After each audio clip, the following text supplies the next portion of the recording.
Hello everybody and welcome to the fourth episode of Radio Free Delingpole, broadcasting to you from occupied Europe. And today, by popular demand, we have as our guest Douglas Murray once more. Douglas, welcome. Great to be with you again, James, and glad you're still free. Douglas, I imagine, like me, you are feeling positively gutted by the death of that truly great leader, Kim Jong-il. Absolutely, and I'm sure, like the rest of the world, sit with bated breath, wondering who will be the next leader. Yes, well, of course, they're going to have open and free elections, aren't they? I would imagine. There'll be primaries, there'll be caucuses, all the usual, I'm sure. But it's funny, isn't it, that his death should follow hot on the heels of a genuinely great man, Václav Havel, who could not have been more opposite to Kim Jong-il. Absolutely. The loss of Václav Havel, I think, is a serious blow to all friends of democracies and freedom. It's the loss of one of freedom's greatest advocates, one of its greatest heroes. Havel, I think, in recent years perhaps has been too little appreciated, actually, particularly by a younger generation who don't realize, I think, in many cases, the extraordinary power of this man. And, by the way, I should say, whilst we are commemorating him, also, among other things, a wonderful writer. A lot of people who've been mourning him in the papers today have not taken that, I think, sufficiently into account. He really was a master playwright. I was reading about him in the obituaries. I mean, I knew something about it. I knew that he was part of the Velvet Revolution and so on. I didn't realise his background, that he came from a wealthy family of property developers, and as soon as the Soviet-backed regime took over, his family, his father had to work as a clerk, as Americans would call them. He was persecuted at school, so he had a very, very miserable life under communism. But he stuck to his guns. He wasn't going to become part of a system he despised. So he was always a dissident, and he ended up being sentenced to 4.5 years hard labour. And by that stage in his sort of career as a protester against the Czech regime, he was so loved that when he was in prison, the guards refused to give him a hard time because they respected what he was doing, his principles. But then when he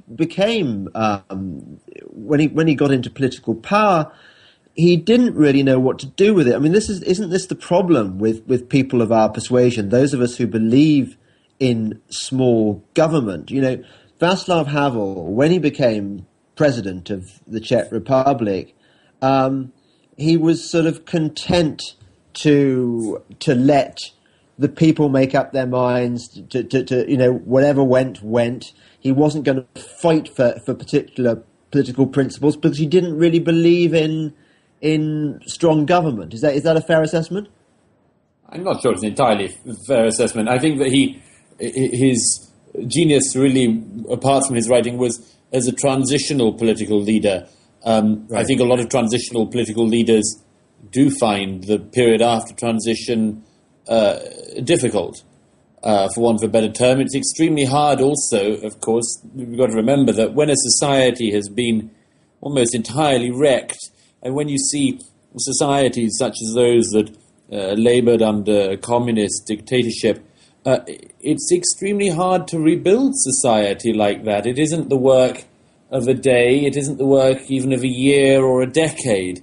It takes many decades, I'd argue, to fully come out of the kind of oppression which the Czech people laboured under. And I just think that it's always important to bear in mind, and I think one of the other things that we should reflect on after Havel's death is just that reminder of how swiftly societies do go back and forth across the freedom spectrum. I mean, you know, I was in the Czech Republic the other day, and you know, this is an ordinary working society now, but it isn't long ago at all that it wasn't. And you know, our memory spans, I think, particularly in the West these days, are so fantastically short.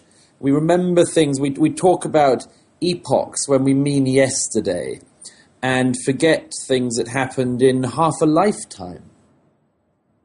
Yeah, well, I think it's a sign of just how short our memories are that we are currently erecting in the European Union a system not unakin to the one that Václav Havel helped to bring down. You know, I mean, it's not very long ago that the Berlin Wall fell and all those Eastern European Soviet satellites collapsed and were replaced by democracies.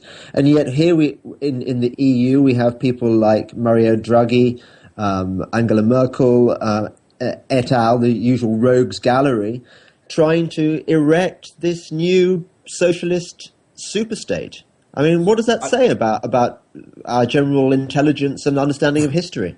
I think you're a little harsh on Angela Merkel in particular, who I think is bearing a burden at the moment that she doesn't want to bear, that Europe relies on Germany bearing, which Germany doesn't want to bear. The truth is that almost anything could happen in Europe at the moment. Political prediction is always a pretty ropey and rackety game. At any moment, people can be proved wrong or right. But I have to say that I think at the moment it's even worse than normal for anyone wishing to predict the direction of things. The European economic project is, as we speak, collapsing about our ears. And the European political project can't help but suffer as a result of that. And so as a result, every single country in Europe is being torn every imaginable way. Britain in particular, of course, but every country has this. We have been attempting for more than a generation to go through an extraordinary period which has been propelled not by economics and not by politics, really, but by simple ideology.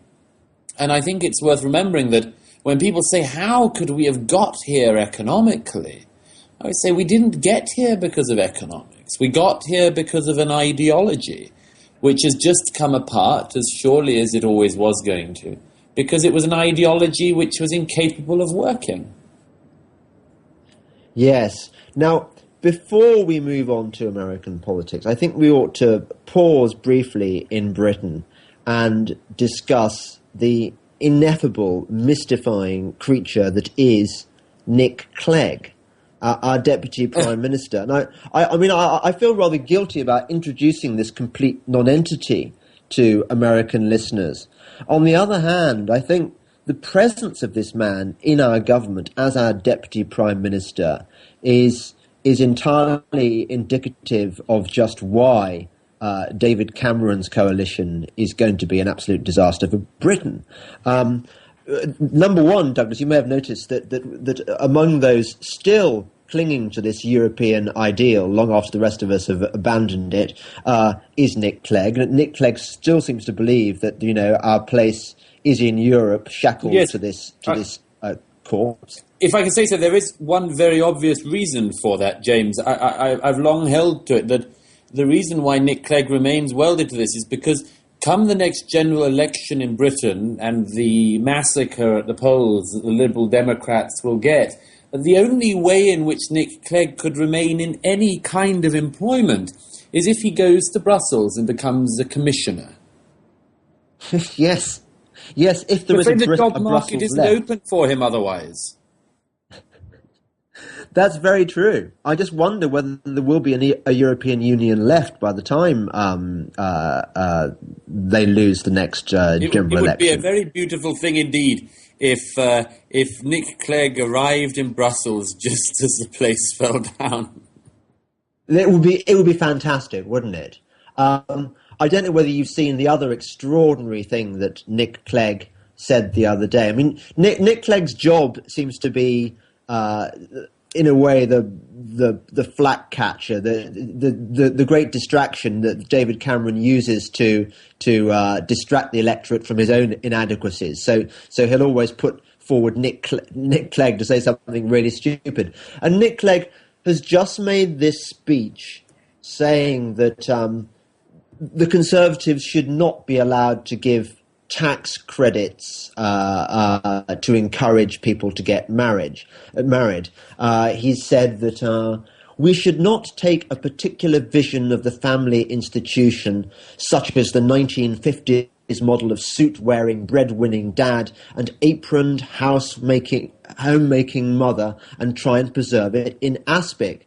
Well, I don't know about you, Douglas, but I think the model of the traditional family actually worked pretty well for Britain and America and those other countries that have tried this daring experiment over the years. And I don't really get what the benefits are of not encouraging people to get married. Maybe you can explain. Well, there's a very straightforward explanation, if I can say so, James, which is that Nick Clegg doesn't have a political ideology left. His party doesn't have a point. Yes. The Liberal Democrats in any normal system would not survive. They wouldn't be alive. They'd be an extinct species. We would look at faked up versions of them alongside the dodo in the Natural History Museum at Oxford University. There is no such thing as Liberal Democrat politics, Liberal Democrat ideology, or Liberal Democrat core values. So, what do you do if you're in this unfortunate position of being a Liberal Democrat? You have to invent false and fake enemies. You have to pretend that there are organizations and individuals and parties and ideas out there against which you must fight and rail. And this makes you indeed, of course, not a mere pawn in a weak coalition government, but a colossus bestriding history. And so Mr. Clegg thinks of himself. And before he departs this country to go to Brussels, Mr. Clegg will be trying to set himself up in opposition to any number of false and unreal oppositions which he can discover, which he thinks will make him popular. This is a great example of it, because you see, there is nobody in Britain who thinks anymore that it is the best imaginable thing for a child to be brought up in a home without a mother or without a father. You recognise Apart from you recognise that there are situations that are unfortunate, all sorts of situations where people are brought up with only one parent. But the idea that you would propel that as your desired family structure is foolish beyond belief, and I don't believe there are vast movements of people who feel this. But here we get to the crucial thing. What Mr. Clegg does think is that there is a lobby in Britain of conservatives who believe that women should be in the home baking cakes, and that men should wear suits and go to work and raise money to pay for their own families. And that vision of Mr. Clegg, this vision is only in Mr. Clegg's mind.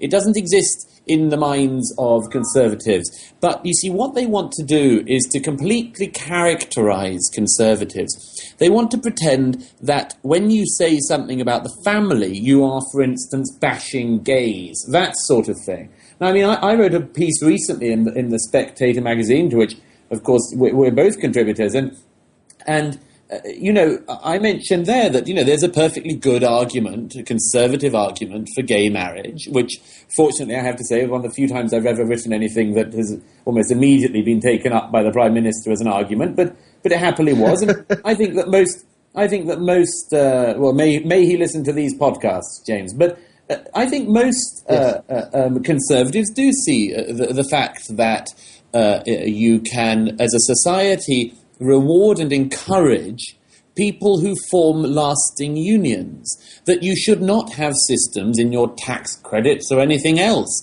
that encourage people not to make commitments in their